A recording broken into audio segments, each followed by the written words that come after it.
I feel like this piece came out of this period of time when Ryan and I, like 10 or so years ago, were like kind of single and really kind of looking to find our people. And I just feel not only during that period of my life, but also now, I just feel like my friendships have such a, I feel really fortunate that they have so much, I don't even know the right word for it. I just feel like they bring so much to my life. And I know that's true for Heather too. And I feel like there was just something really special about some of the friendships that sort of inspired this piece. Welcome to the Lone Star Play Podcast. I'm your host, Patrick Scott Armstrong. Join me and a famous guest every Monday, Wednesday, and Friday. We discuss their career, life, food, Texas, and everything in between. Let's get started.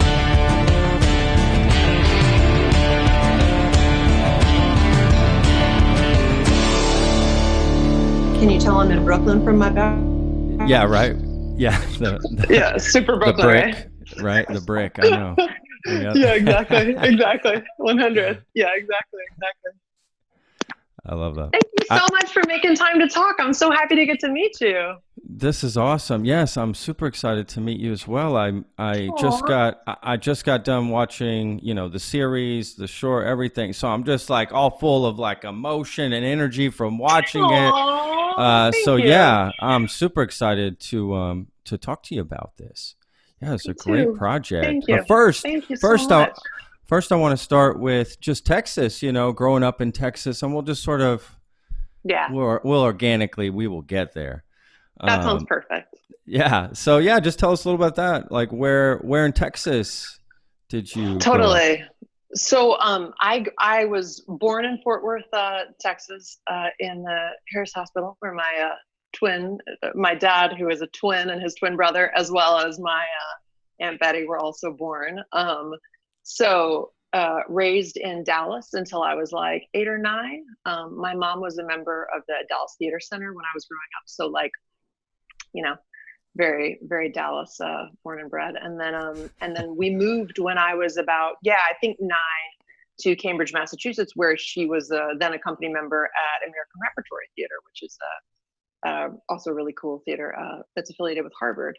And then she finally was like, all right, we're going to make the leap and move to New York. So moved here when I was 12 and went to middle school and high school here. But yeah, my dad, my grandma, my aunts and uncles, all back in Dallas Fort Worth area. So still very, very connected with Lone Star State. I'm liking your flag behind you. I feel like it's so obnoxious sometimes. No, it's not.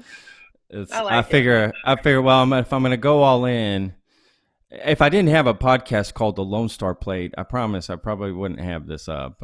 It's on brand. You got to do it. It's on brand. Exactly. Yeah. I actually tried 10 different backgrounds with different things. And it was all just a bunch full of different stuff. Right. And then I just realized something that I know from cooking, which is just cut the fat, right? Don't try to add too much stuff. Just keep it simple. Totally. So, this so made true. it simple.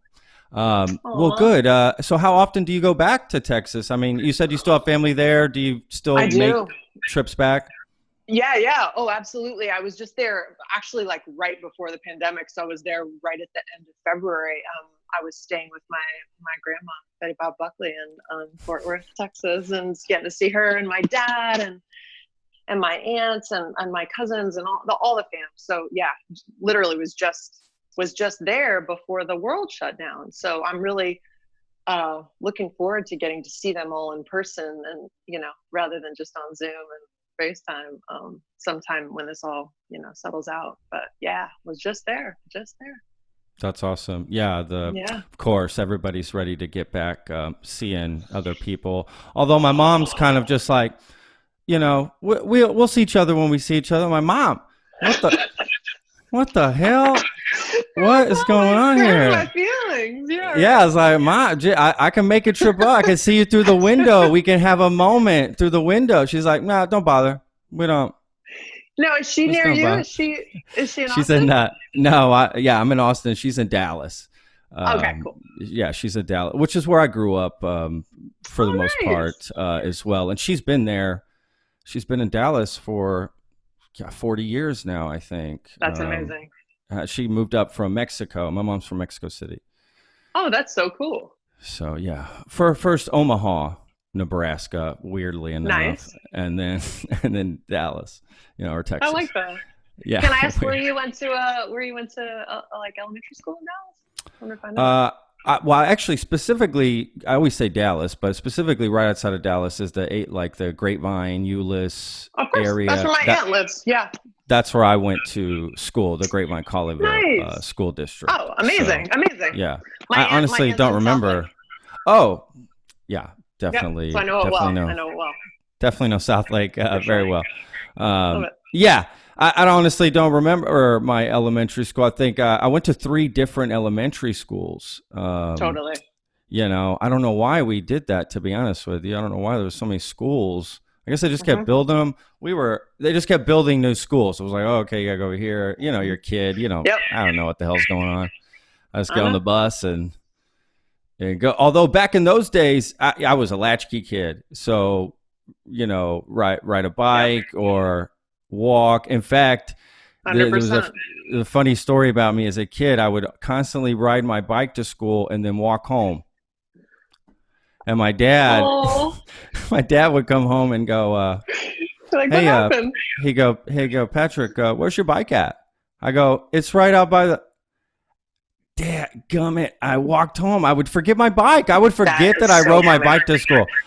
I'm telling you, that is so fun. I love that. My mom, when we moved to Cambridge when I was a kid, she was like, I was raised. My parents divorced when I was young, so I was living with my mom in Cambridge, and she taught me, because she would probably be in rehearsals most days, and I would need to walk home myself. So she taught me this very tough way to walk down the street and not make eye contact. There's this whole code of conduct being a latchkey kid. I feel 100%. Yeah, you gotta know how to defend yourself, right? Walk with a purpose. That's what completely. I was taught. Walk with a purpose. That's key.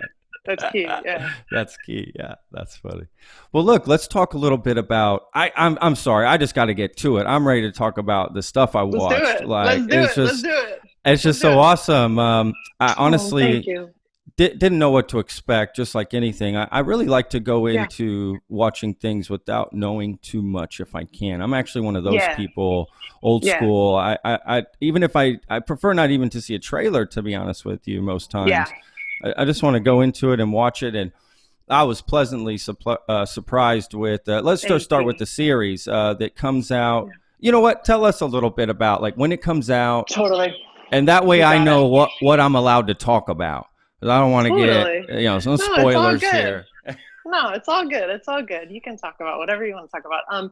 So my short form web series is called Platonic, and it comes out on August 12th on YouTube.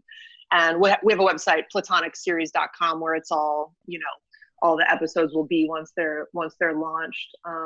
But yeah, that's the short form of it. Yeah, I really love. They're about 5-minute episodes, roughly. Give or take. Exactly. But honestly, it didn't.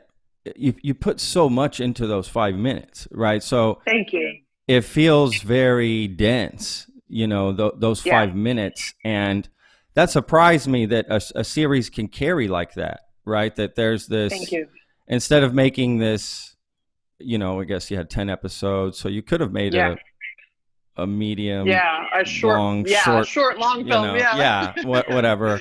But I like that, plus it gives you an opportunity to pick up and take off wherever you want at the beginning of each episode. That's probably helpful with storytelling. But I'll just tell you a few things that I really liked about, and then we'll sort of discuss. I'll be as general as I can to not give any spoilers, but what I like is the dialogue seems very real to me, just seem very. I'm a fly on the wall, and I'm just, experiencing these relationships and these people and talking back. Totally. And I'm not a film person per se that I know camera work and this and that. But what I did notice and that I liked was that there's not a lot of movement in camera work. And there was these, long takes of just one angle and, with both of them in it. And I like that a lot. I like that it didn't jump back and forth, but you did use, you did go back and forth with characters when you needed to. Yeah. I just like that. I didn't like that there was just a lot of you. nonsense.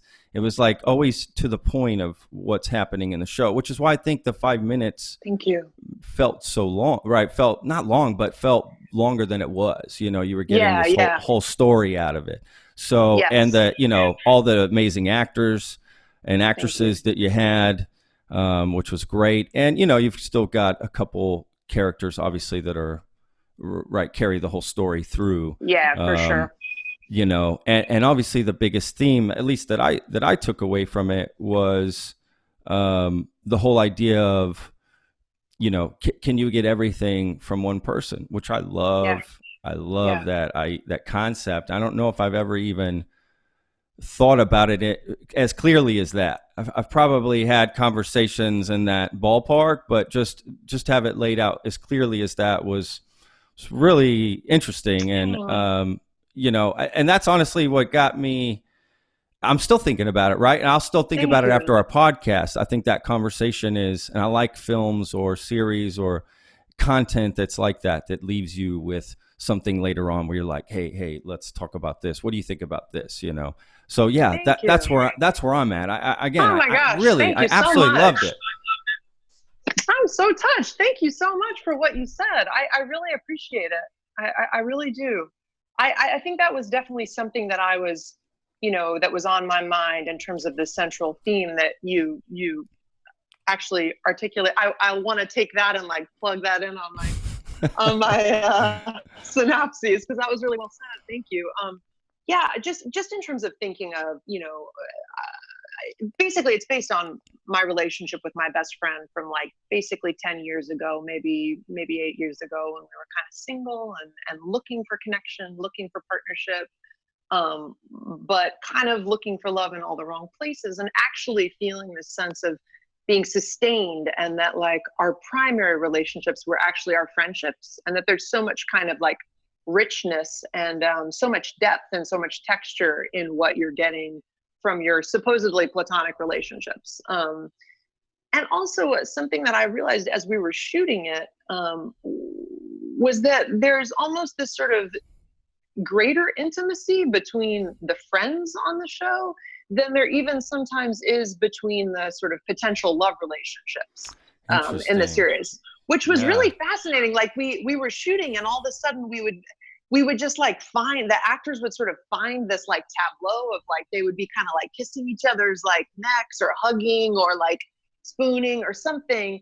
And you were kind of like, whoa, like it's weird how this theme is sort of coming through so much visually without that necessarily being written into the script. Like it was something they were just sort of organically finding as we were shooting the piece, which was really fun for me to sort of discover.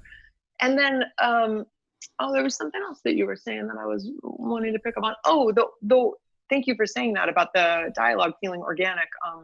I definitely love writing for specific actors, and I was really fortunate in this piece that I got to work with some actors who I just have sort of been obsessed with for years, some of whom I've worked with previously, like my friend Brooke Bloom, I've worked with a zillion times, other friends of mine who were in it who I've gotten to work with a lot. And then other people who I was working with for the first time, which was just like such a total treat.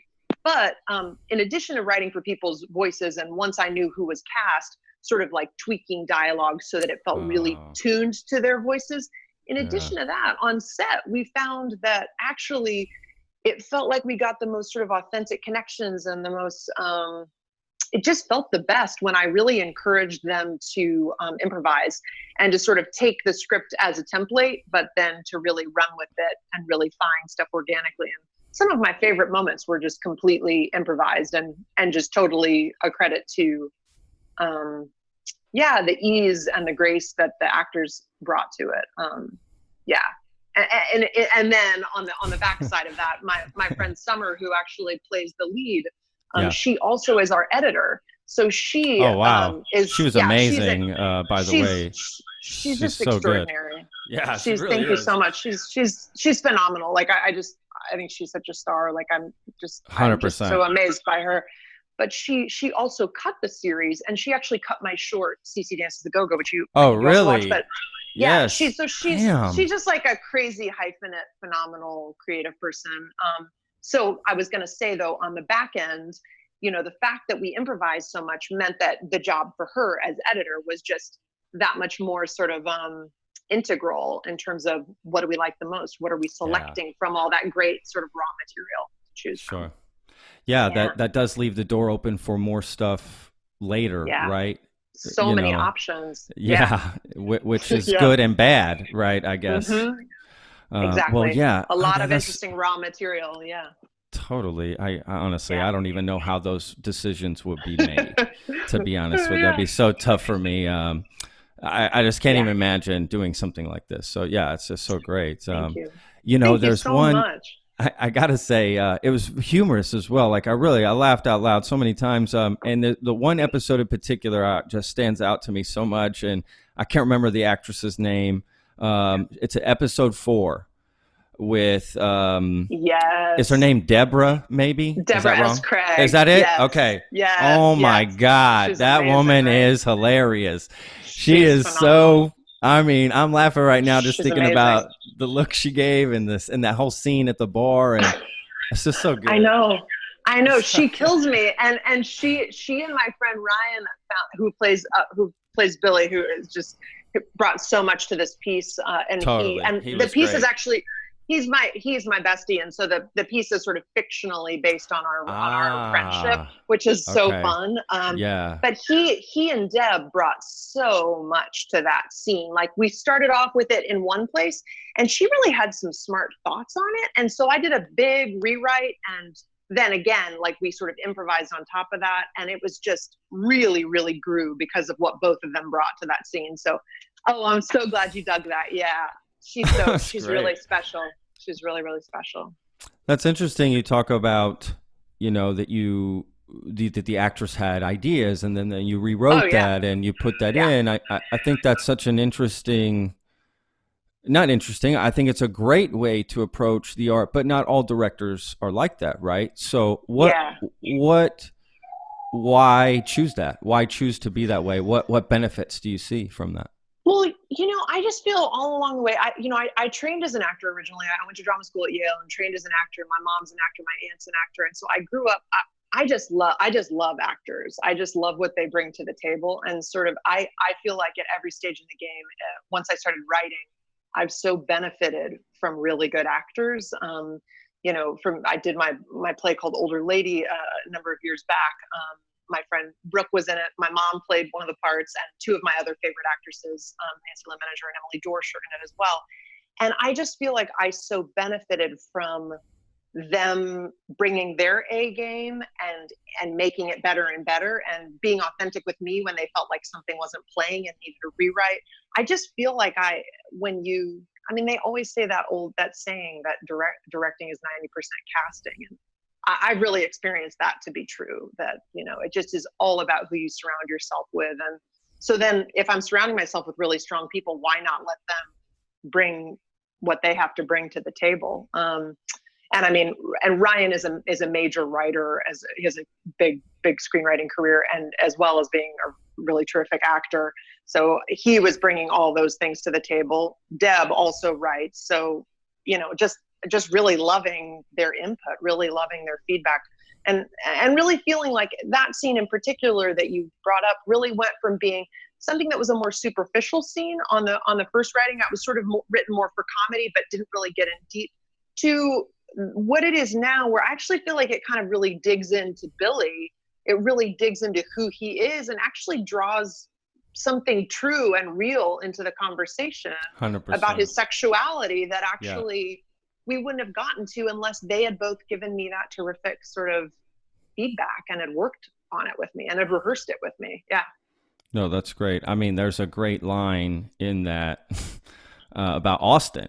They start talking about Austin, right? He says, God, what does he say? There's a lot of bisexuals in Austin or something like that, right? Like, I'm just like, I'm losing it. I mean, I'm losing it when I'm watching it. I'm just like, what? He's like, yeah, he goes, it just seemed that way. It just. I know. And that's all Ryan. Cause so Ryan's good. Ryan's from Austin. And oh, really? And he went to UT. And so he was just like, we were just drawing so much, it's like life mixed with fiction, just like totally pulling from real stuff. So yeah, That's awesome. He's truly from Austin. Yeah, that's awesome. Yeah. Yeah, Again, it totally.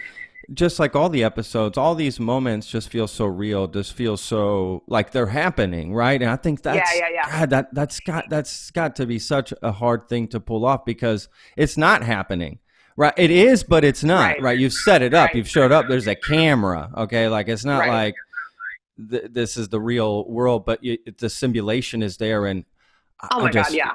Right. I mean, talk us a little bit about like, because again, it's absolutely wonderful that it's set up that way because you immediately buy into the story, and in a way, it's something you did so well that nobody will ever notice. In a way, right? And that's actually great, right? That's one of those things that you don't even need people to notice it. To be honest with you, they're in the story. That's what you care about, right? What they're investing in and these characters and things are happening. But yeah, let's talk a little about how you create. I guess we've talked about a little bit, but maybe a little bit more in depth of how you create this environment, even with the crew and everything. What are you saying? Yeah. What are you to sort of create that energy of collaboration and stuff? Totally, just like realism, right? Like how are we? Yeah. Is everyone quiet? No cell phones? Like what is the sort of? No, not at all. Not at all. I mean, well, and to be honest with you, it was a real learning experience for me because I felt like I grew, our shoot was really fast. So it was like over the course of, I think it was over the course of 9 days, but we shot that whole season in, I believe it was in 7 days, but over the course of 9, if that makes sense. Wow. So that people had a couple of days off. So it was fast and nasty. I mean, it was like when Summer, my lead, Olive, when she saw the schedule, she was like, yeah, that's a schedule. And I was like, we're trying to make it happen, No, I think really it's just, it all begins from, I mean, for me, it's just like setting it up from the beginning that people know that here's what we're doing, but I'm really, really open to your contribution. I think that's just really important for me from sort of ground zero, from just starting at the beginning, making sure people know that I really want their voices and their input in there. I remember Summer said something to me really early when we started the shoot. She said, I think it would be really helpful to have a lot of just like quiet moments at the very end of scenes. And so we really let the camera run out even after scenes, which I'm sure as an actor felt incredibly awkward to just sit there in silence sometimes. But some of my favorite moments are just these like quiet moments that, that the actors just took and ran with at the end of scenes. I'm thinking of that moment where Summer and Amelia Workman have that moment where they're in bed, and there's just like this just really intense moment of them just lying there. And it was just I just thought it was really bold that they just took it and went for it. So and I think also it's about being honest when you're feeling like you need something different, or you want to try something else, or you realize something in your own writing isn't quite paying off and you want to get the actors to kind of help you out with it. I remember saying to my friend Jordan Mahome, who plays Clark, who they're just also wonderful. He's so wonderful. I just said to him, I feel like my writing in the scene isn't totally playing. Can you actually help me with this? Can we play around? And he just took it and like made the scene so much better. And it just anyway, like I said before, I just feel like I really benefited from people being really game collaborators. And I, in college, I went to Stanford, and I was part of the Stanford Improvisers. It was probably one of my favorite things that I did in college. And improv is like cool on campus or whatever. But it was such an amazing learning experience for me. And I really think in everything I do in terms of writing and directing, and also in terms of acting, I really think improv is such a key sort of frame in terms of how I like to work with people. I just feel like really surrounding yourself by great people, and that old saying that I was just reading Colin Jost's book, and he says something along the lines of, you always want to have people who are smarter and better than you in the room, so that you're kind of continually having the game upped. And I feel like that was really true, getting to work with this group of people. Yeah, I agree. Just like you said, you got to let them do what you brought them in to do. I mean, essentially, Exactly. you know, Exactly. yeah. Exactly. Well, and actors, I mean, actors in particular, like are, I mean, really everybody I was working with on this piece, my producers were bringing their A game and had creative solutions to things.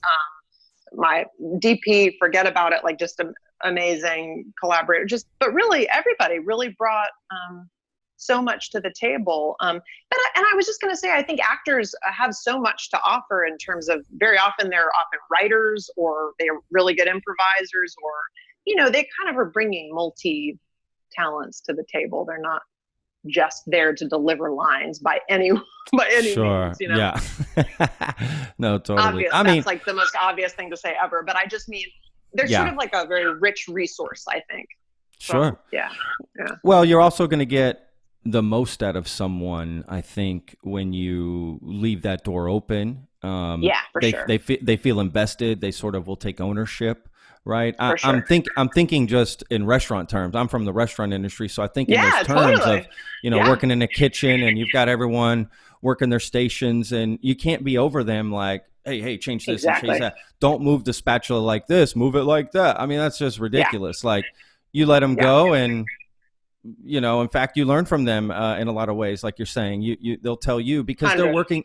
they're working the station, if you will. They're Totally. literally knees deep in that, so they'll know a little bit better of how to do things, or whatever. Exactly. Best idea moves forward is my saying. Exactly. Yeah, that's exactly right. No, I love that. I love that comparison to the restaurant industry. That makes total sense to me. Yeah, that micromanaging just, is sort of deadly, but yeah, actually drawing the best out of everybody gets you. Yeah, so lucky to have that. They'll work more hours, right? They'll stay a little bit longer. They'll come in 100. early. They're thinking about it at home. They're bringing ideas. They're investing in it way more than if it was just, well, stay in this box. We don't want to hear a peep out of you, and that's it. So exactly. You're doing something artistic, which in my mind, collaborative goes together with that, but maybe I'm wrong. Yeah. No, I think you're totally right. I think ideally, yeah, that's absolutely right. Yeah, I mean, I'm thinking about what you're saying. I remember there was this one scene that we were shooting in this, next time you're in Brooklyn, I got to show you some of these amazing bars and restaurants that we shot in up here, but we shot in this one place called Greenwood Park, which is this just beautiful, like, beer garden, basically. But we shot it all inside because we were shooting in January. And there was just this one scene that I kind of knew I wanted to feel more like a memory, but I kind of hadn't written into the script. We kind of needed to add something in addition to what was in the script and what the scene itself was. So, we'd had a break, and then my friend Erin Felgar and Ryan King and our amazing DP Adam, they just sort of played around, and the amazing background actors we had just sort of played around and just sort of were living in that bar for a bit, and just sort of having drinks and talking and flirting and all that stuff. And actually some of that material that they just sort of played around to get ended up being just this really fantastic scene that, again, I think sometimes you may just have a question in terms of, well, I know I want this to feel this way, but how do we achieve that? And actually the way they figured that out was just so smart. So yeah. No, that's awesome. Again, that's why you bring them on, right? Like I totally, I'm in that camp. I'm in the camp of let's do this together. One, because I don't think one person can do, these things by themselves. It's like, totally agree. It's pretty much impossible. So it is a team effort, and you got to bring everybody along with you. And to be a good leader, I think, is getting people to want to fight for you and, sort of do the same thing, whether you're there or not, is essentially sort of how I think about it. So that's awesome. I love that. Let's talk a little bit about like this main theme of, I'm curious just your personal beliefs, to be honest with you, because I'm sure they influenced the story, which is, getting everything from one person, right? Because that is a sort of long-term tradition, right? Of get with a mate and create a family, and that's it. That's all there is to it, and there can be nothing else. But the reality is anybody that's really living life, you know, you do kind of feel like maybe that's not it, or because we change as people, you know, so you're not the same person you were at this age and that age and whatever. And, you know, you grow apart. Well, you have to stay together because you've been together as well. Like that's even something for people in relationships, right? Like not even just looking for relationships, but yeah, I'm just curious about your beliefs and how they influence the script. And yeah, let's just dig into this a little bit. Yeah, completely. No, that's actually really interesting to think about. I mean, I have like an old family friend who told me you have to have like a rich tapestry in your life, which is like, I've been in a relationship with my partner, Heather, for 8 years now. So I'm actually, you know, in a long-term committed relationship, but this is sort of like, I feel like this piece came out of this period of time when Ryan and I, you know, like 10 or so years ago, were like kind of single and, you know, really kind of looking to find our people. And I just feel not only during that period of my life, but also now, I just feel like my friendships have such a, I feel really fortunate that they have so much, I don't even know the right word for it. I just feel like they bring so much to my life. And I know that's true for Heather too. And I feel like there was just something really special about some of the friendships that sort of inspired this piece. I just feel like there's sort of an intimacy that in the sort of traditional conceit of like, you have your family who you're related to, and then you have your family that you are partnered with, and then you have your children. There's this other kind of family that I think we have, that I feel lucky to be a part of. And I think a lot of people feel this way, that it's sort of our created family. And I think, you know, I don't think it's true just for queer people, but like definitely as a gay person, I think there's kind of this, in a way, a community that you create that sort of reinforces who you are and supports you in a certain way, in addition to the support that you get from your family and your partner or whatever. So yeah, I think that was a lot of what was on my mind. Just sort of feeling there's this kind of unexplored territory of like that friendships are so primary. And then also sometimes there's a little bit of a bleed between like platonic relationships and love relationships, that there's actually a way in which you're kind of, I don't know, there is a certain kind of love, not that it necessarily always becomes romantic, but what is that sort of dynamic between friendships that sometimes feel like they can kind of bleed into different territories sometimes. Absolutely. I completely agree.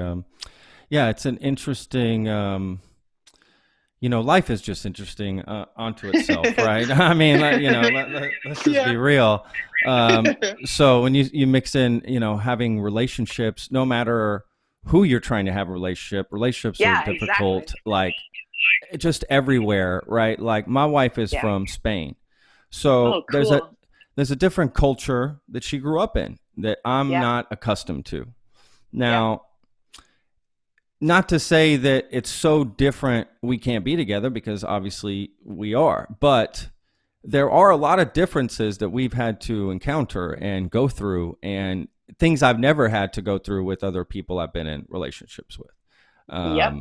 And granted, I'm half Mexican, so like I even grew up in Mexico, and I've spent a lot of time there. My family's there. I mean, I speak Spanish. There's no problem. My wife and I, in fact, that's our relationship, is in Spanish. We don't speak English together. Cool. So even that is different, you know, in the sense that there's another dynamic with this language even, right, on top of that, which is hard to explain to someone who doesn't speak more than one language, to be honest with you. That makes a lot of sense. You know, if someone does, then they get it. It's not that you're two different people, but you just talk differently in different languages. There's just a different way to it, a flow, of this, whatever you want to talk about. There's something there. So in a way, you know, it's like my wife has really never met like me, Patrick, that grew up. I'm still the same person. I don't know. This is so hard to explain. I don't really know how to explain it. But this is very interesting. You know, like she knows me. We know each other very, you know, closely. And she does speak English, but not to the point I do. right? My primary language is English and my secondary language is Spanish. No problem. Yeah. But I can talk, no big deal. You probably wouldn't even think I had an accent. But yeah. And hers is her primary Spanish and secondary is English, but her English is not as good as my Spanish, which is why we talk in Spanish all the time. But again, there's just that dynamic. And Vanessa, her name's Vanessa, she talks about that too, being here in America, saying, you know, people don't get to know the real me in a lot of ways because I have to speak English to them, and my English isn't as good as my Spanish, so I don't really get to be the true person I am. You know, and I find that so fascinating, you know, right? It's just such a crazy of who we are and you know, and then what do we do with that, right? What do we do with who we are and trying to get people to understand who we are? And I think when you're dating, that's all you're trying to do is get someone to understand you and hopefully find a connection, right? That you can have that connection. And sometimes, like my wife and I, you know, we find a way to connect maybe in other ways that people don't, you know? And I find that fascinating too. I don't know where I was going with that. I love that. No, I love that. And I love what you're talking about in terms of the fact that you guys primarily speak Spanish with each other, and that the depth and like difference of that, like having your relationship be in a different language. Like I'm totally fascinated by that actually. And then the different identities that we have, that we share with people, that we, you know, that you were saying there's like a different context that like other people might not see you in, that your wife sees you in, or vice versa. Like that's fascinating to me. That's so fascinating. Yeah. It's, again, this short got me thinking about all these things. And oh, thank you so much. It's just, I love that. I love that. I just love, again, anything that opens a conversation that gets you thinking. Now, I like to think about things and process things and whatever, you know, that sort of, you know, type person I am. And maybe other people are not like that, but, you know, right. I mean, you never know. Yeah, definitely. You know, I'm curious that I just brought another thought to myself. You know, when you're making a project, do you think about, okay, how are people going to receive this or take this? Or do you just completely go, I'm going to make just the best thing I can, and whoever likes it, and whoever doesn't? Oh, that's a really good question. I feel like when I'm writing something, I'm not primarily thinking about how it'll be received. I feel like that's sort of not my business at first when I'm writing it. But certainly I feel like a lot of writers are having to consider that when they're writing like big old blockbuster movies, and, you know, like when they're thinking of I'm sure that is a consideration for a lot of people, but I feel like for me, when I'm writing, I'm really trying to let it be intuitive. And, you know, I follow this old quote that my friend Ryan, who plays Billy in Platonic, told me a long time ago. And I think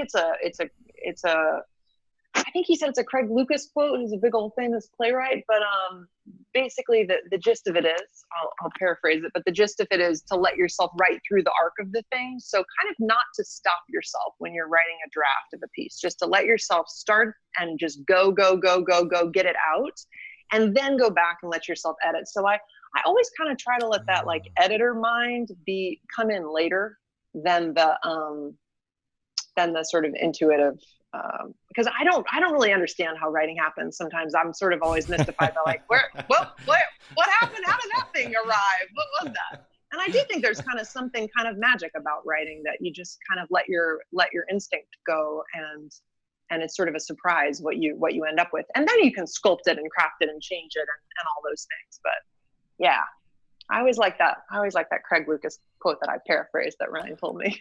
I love that. Guide. I love that. That's a great guide. Yeah. No, I love that. Just get it out there, and then we'll form it afterwards. You know, exactly. It's hard to take that approach in cooking. Just right now I was thinking, how would I do that in cooking? I don't know if I could. I couldn't just throw this, you know, like, well, we'll just get this meat going and I'll just go figure this out. You can't, but you can and you can, I guess. I'm going to find a way around that. Well, I think you just need some like ingredients, you know, you want to use up top maybe. Like, I mean, I feel like often when I'm writing, I start out with, I know I want to write this piece for these actors. Like, so that's often a place that I start from, or I often start from like, I have this playlist in mind. Like, so it'll be certain music that I'm just sort of obsessively listening to, and that'll sort of be. So I do feel like, even without telling you it, there's always some structure to begin with. It's not just coming out of totally nowhere, but. Sure. Oh, I like the chef parallel. Now I'm thinking about, I think it could be like when you're trying to find a new recipe and you're testing, and there is a way of just go for it. Just try a bunch of stuff, see what's happening, and that's how you'll actually get to the good dish. And in a way, there's Anthony Bourdain had a famous quote that he used to say all the time. I'm gonna probably horrifically paraphrase this wrong, but that's okay. But the gist is, you've got to have a lot of bad meals before you get to the good meal, right? Yeah. So you got to be adventurous. You got to try. You've got to go for it. And the same thing when you're cooking, right? You're going to cook a lot of bad meals before you start cooking the good ones. And true. You're going to burn stuff. You're going to overcook, oversalt, over whatever. Cut your finger a million times because you don't know how to use a knife. You're going to throw in a million ingredients. I can always tell a chef who just started or a home cook chef who's like, yeah, I'm a chef, because they throw in a million things when they're cooking. They just they'll come back from Whole Foods, of course, with just a million things to throw in this dish. You're just like, what is all this stuff? This amazing. It's 100 herbs. You don't need all this. Yeah, they don't know how to concentrate flavors yet. They don't know how to get you to understand, okay, I want you to taste this, this, and this, and that's it. No more, because too much is, you can't handle it, right? Just like a film or a story, you can only put so much. It can't just be all over the place. You're trying to concentrate in, take a theme, take something familiar. That's what we say in cooking. Take something familiar and give it a twist. That's That's in that so way. Good. So, man, I love that image of somebody coming from Whole Foods with just way too many options. It's like when a friend wants to cook for me, right? They'll be like, yeah, come on, I'm going to cook for you. Let me cook for you. Okay, great. Yeah. And I just show up and the smoke alarm's going off. There's hairs everywhere. They're just like, hey, it'll be ready in 5 minutes. I'm just like, dude, why don't we go out? Why don't we? Exactly. You're like, let's go get tacos. Let's go get tacos. Exactly. That's amazing. But I get it. And the more you cook and the more you do anything, you learn what you need and what you don't. I guess that's really the lesson, I think, maybe. Totally. So, that makes so much sense. Yeah. Right. So let's talk a little bit about this short film. I loved this short film. So different from Platonic, right? So There's this different. That was another thing I thought was cool, is you're able to have these different voices. So now it makes me think, well, shoot, anything you do, I'm going to be wanting to see, because it's probably, what I mean? It's going to have this unique voice to it, which is cool. Thank you so much. I love the way the short starts off, and it just that actress is great. Everybody's great in it, but that main actress, she's wonderful. Pulled me in right away. Boom. I'm in. I'm sold. I'm in the story. I'm curious of that choice, because that's not a typical sort of narrative choice. Yeah. Well, totally. So my short film is called CC Dances the Go-Go, and it's playing at aGLIFF in Austin, actually, from, I believe the festival is going from August 6th to 20th. And we're in one of the shorts programs. So it's my short is 11 minutes long. So it was just so much fun to shoot. We shot it last summer last June in Tucson, Arizona, at this really cool little speakeasy. Really? Yeah, this really cool joint called the Owls Club. It's just we were so lucky to get to use the location. They were so generous. And it's actually a former funeral parlor, converted to be the dopest speakeasy. And wow. What was really cool about it, and I think what you're picking up on, is the fact that I had originally written it as a play. So there's that very sort of theatrical device of having my friend Aishan Chelik, who plays Nikki, does direct address to camera to begin the film, and we keep cutting back and forth to her direct address to camera.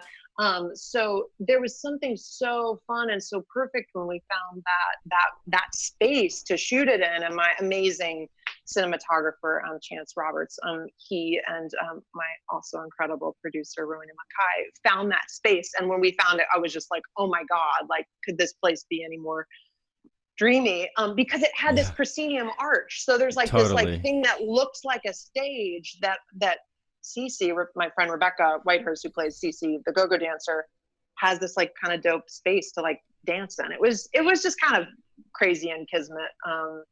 Yeah, but yeah, that framing, that like direct address to camera, I was super inspired by like, I mean, Fleabag is just, I'm so obsessed with, and that's doing that all the time now. But you know, like Annie Hall and just some of my favorite sort of films and TV programs do that, sort of play around with that. But you're right, it's not a standard like film or TV convention to sort of I break like the it. wall. Yeah, absolutely. The camera, it's fun though. It is. It's great. I mean, if it's done right, I think it. Yeah. It plays well, and honestly, I don't know if I've ever seen something be like, oh, that doesn't play right. First of all, I wouldn't know what plays right and what doesn't play right. You know, you'd probably feel it though. I'm a fan. I mean, I'm a fan when I watch movies and TV. Right? I don't look at it from the same perspective you do. If we were to have a meal, I would be doing something different. Right? I'd be thinking about it maybe differently than you would, but not even that really. I just eat food. I don't overthink it too much. I don't like doing that either, right? Just like taking a piece of corn and just staring at it for 12 minutes of like, how did they get this off the cob? You know, like, I don't care. Totally. It tastes good. Let's eat it. Let's move on. Yeah. Bottom line. Yeah. But, so yeah, let's talk about let's talk about the dancing in the film. Did you help with the choreography of that? No, that is 1,000% my friend Rebecca. She and I originally did the piece as a play. So I played the one who does the direct address when we did it as a play back in the day here in this really cool space called Dixon Place, which is this cool, like very feminist, very like, you know, LGBTQ friendly space downtown in New York. So we did it like as one night only as a play. And then I just like over the like years went by and I was like, I keep thinking about doing that piece as a film.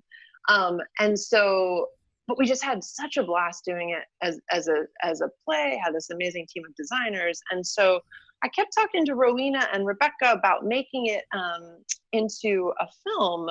And so in terms of the choreography, 1,000% Rebecca. I mean, I think she's actually like brilliant. Like she's kind of a savant. Like I actually think she's pretty incredible. But she choreographed it. She's one of the stars of it. And yeah, she's just like a crazy hyphenate. Again, like my friend Summer, who plays the lead and who edited Platonic and who edited Cece as well. Yeah. Like I love working with people who are kind of multifaceted artists or humans, you know. So yeah, that part was written for Rebecca. She studied in Moscow at the Moscow Art Theater. Like she has done a Fulbright over there. She's like trained as a choreographer, worked professionally as a dancer, worked professionally as an actor. Like just you know, used to be like on the national gymnastics team. Like she's just like insane. Oh, wow. Yeah. Also from Austin, actually. Oh, wow. Shout out to Austin. Yeah. So she's just amazing. And she completely choreographed it. I had nothing to do with that choreography. She's if genius. I were you, I'd be taking all the credit. That's me. That's what I would do. I'd be like, you know what? I'd be like, you know what? I did that whole dance. In fact, I showed her.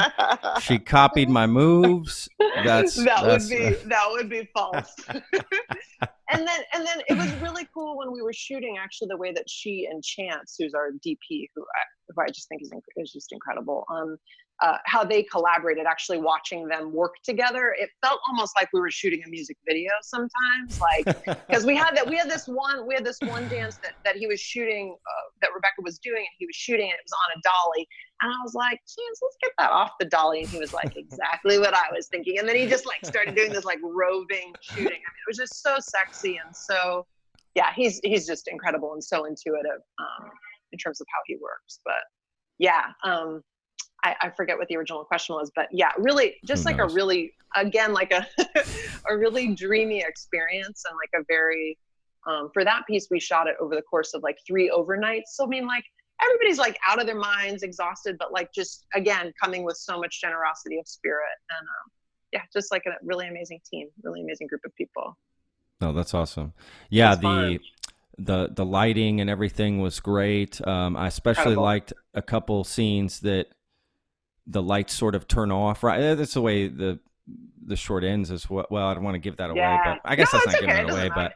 But I like Okay. that. I thought that was cool. I Yeah. like that the light went off in the scene and then cut away or whatever. Totally. There's a lot of little details like that in Platonic as well, and in the short. There's just a lot Thank of you. cool little details that I can tell if you rewatch, you're gonna see different things that you like about it. Which is cool.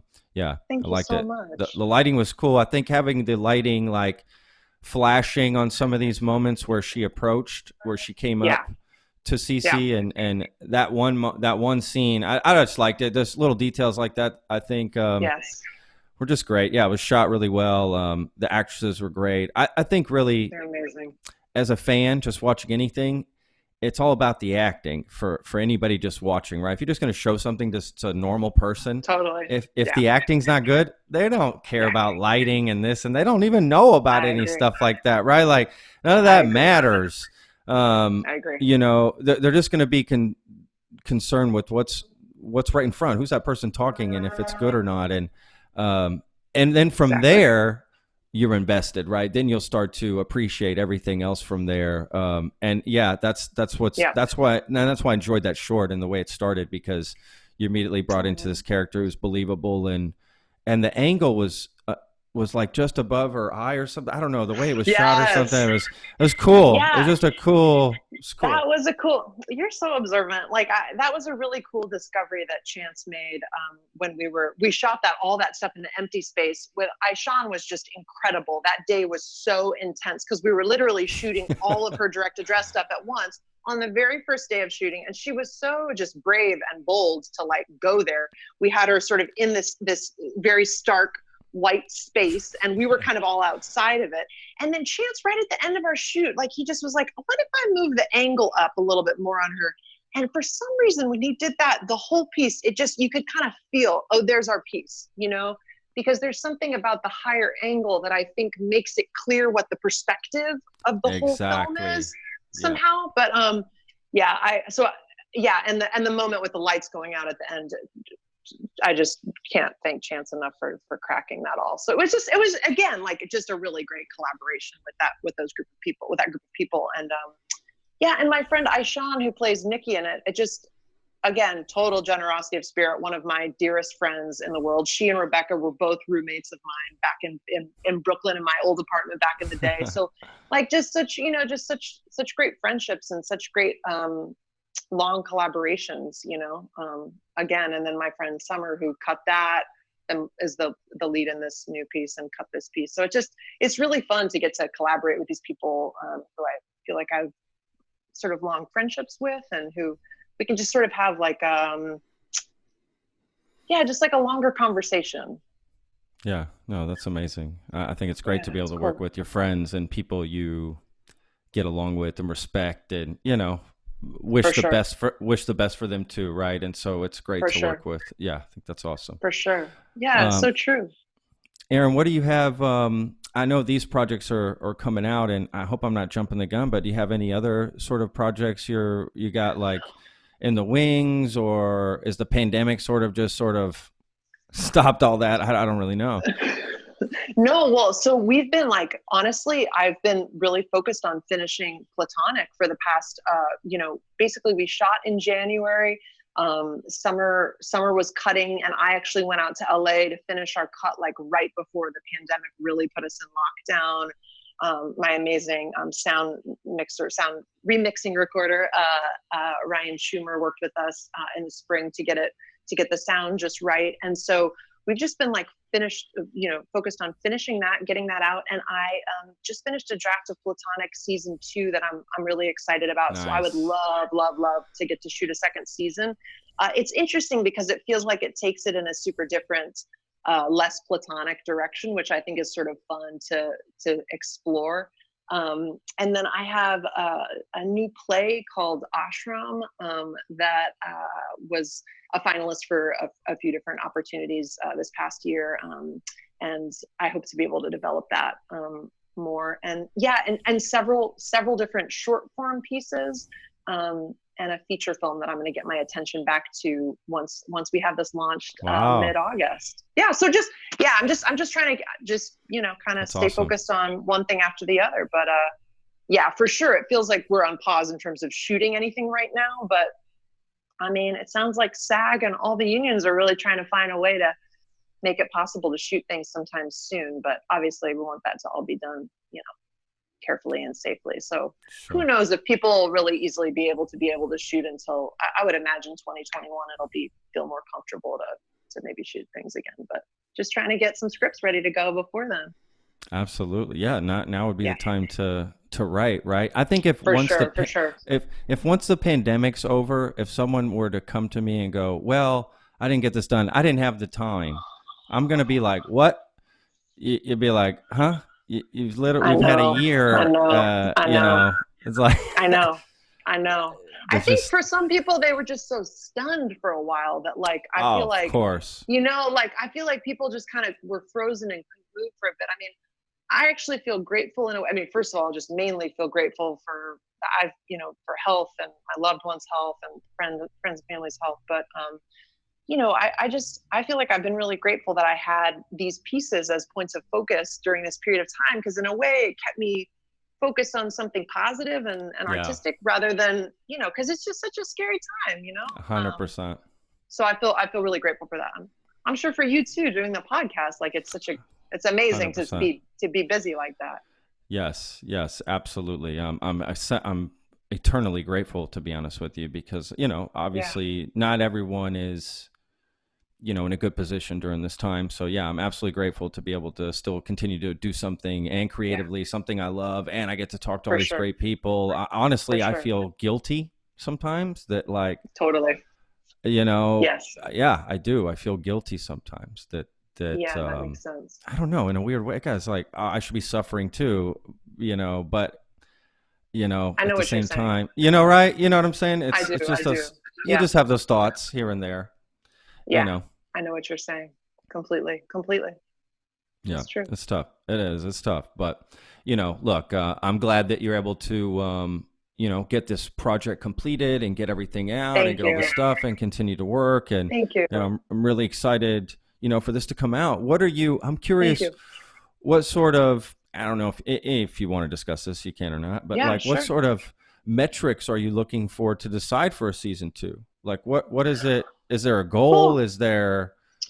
Oh, that's a great question. I mean, I honestly, my dream version of life would be that I would absolutely love to have some sort of a backing of some sort of either, you know, organization or some sort of production company or something that would be willing to support a making of season 2. But I don't know. I think I actually don't know. I haven't really thought in terms of metrics or anything. I think I just have really been focused on sort of putting this piece, sort of birthing this piece in a way. And then I just wanted to have a full second season ready to go, you know, in case there was any interest in it as a piece. And I mean, obviously it would be sort of a dream to get to make that. Yeah. 100. I mean, that's definitely, it's like a show I could see on, you know, HBO, Netflix, right? So like nice 100%. I could see the show being expanded, you know, and these characters and everything, exploring the city now, right? If you had a bigger budget, whatever, all these things. Thank you. I think you're very smart to, you know, use the resources you have and use them in such a good way that you get the most out of it, you know, and you get the most value out of everything. Thank you. It's great. It means a lot to me. Thank you so much. No, thank you. I was super, you know, just when you get to watch something that you really enjoy, honestly, as many things as are out there, you would think that would happen a lot more often. But it doesn't, to be honest with you, you know, just as a regular fan, you know, just watching things, just because something's big and budget, whatever, on this, that, or that, doesn't mean it's going to be good. I mean, not at all. In fact, that doesn't mean anything. So I know what you mean. I love watching something that's personal and just so well. It was just so well done. Yeah, it was just so well done. So yeah, I'm really excited for people to see this.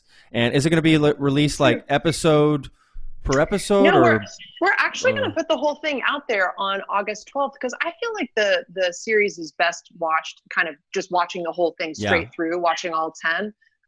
It's and like you said, it's like 10 5-minute episodes ish, 5-minute ish episodes.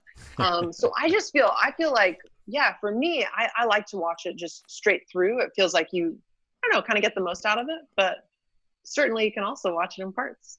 Options. They stand alone, I think. Yeah, I agree. I think they're fun to watch by themselves too. But I think that, something you could binge after August 12th. Just watch them all. Yeah. Watch them all through, or watch them little bits and pieces. But they'll all be out there as of the 12th. I know. I do. I get totally hooked on series, and I can't stop watching them. It's a problem. I have to stop. Right? It has to be like, no more. Me too, oh my God! I'm really glad Netflix will come up and be like, "Do you want to continue watching?" I'm like, "Thank God." So Thank judgmental. you. Yeah.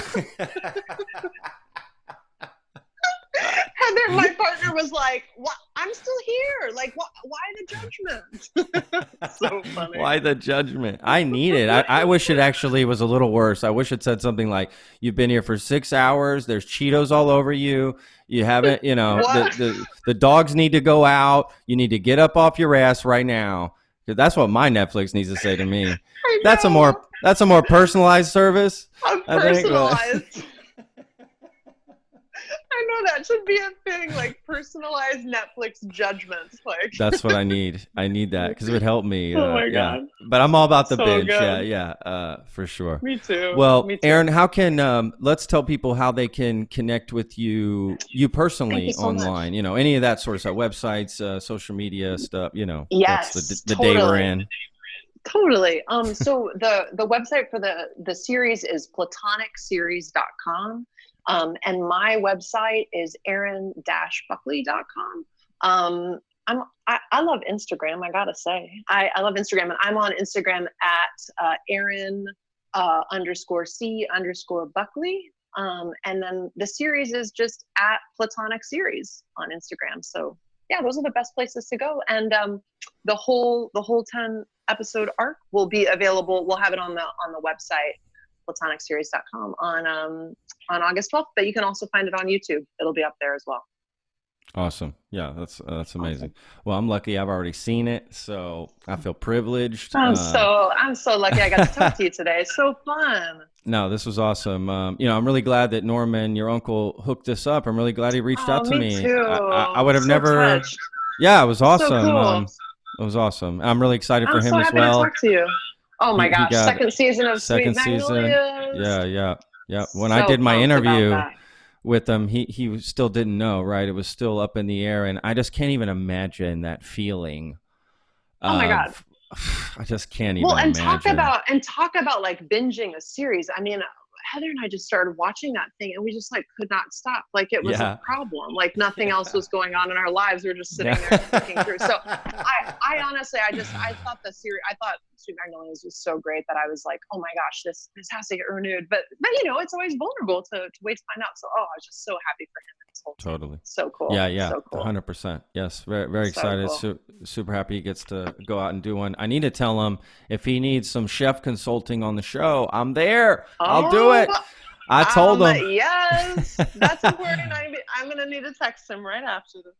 Like, well, he's got, they've got like food stylists and stuff. We talked about that because I told him that's another reason that if you have a kitchen or a restaurant or something in the show or a bar or something, I'm in it because that's just my industry. So I'm think about that. Now I'm looking at it for realism, right? Now I'm looking at it as like, why is he still whisking in that same bowl for 15 minutes? What could he possibly be whisking? But but they did a great job of. They did a good job of not doing stuff like that. Like it was just really good. I told him, he said, oh, he built that set. I said, no way. I couldn't believe that. I said, no way. Because you thought it was a real kitchen? Yes, I thought it was a real restaurant. I thought it was an entirely, it's just great. It does look that way. I totally agree. I agree with you. It does look like a real restaurant. It's so true. I love that show. Blew me away. So yeah. But yeah. So anyway, really excited. I got to talk to you, and I'm really excited. I'm really excited for you. Thank you so much. It was such a pleasure. Thanks so much for making the time. Absolutely. Well, look, you be safe out there, and you're in Brooklyn, right? You said you're in Brooklyn? I am. I'm in Brooklyn. So be safe out there. Yeah. Thank you. You too. Take care. My best to you and your family. And thank good luck you with so the series much. And everything. And if you ever need anything, you know how to get a hold of me. So be happy. Thank you so much. I really appreciate it. Have a great day and be well. Thank you. You as well, Erin. The Lone Star Plate podcast is produced by Texas Real Food. Go to texasrealfood.com and you can search your city for stores, butchers, restaurants, farmers markets, and more who are using fresh, artisanal, organic sources. It's a fun site that brings all natural options all together. I hope you enjoyed this episode. For more information, go to thelonestarplate.com. I'm your host, Patrick Scott Armstrong. Until next time.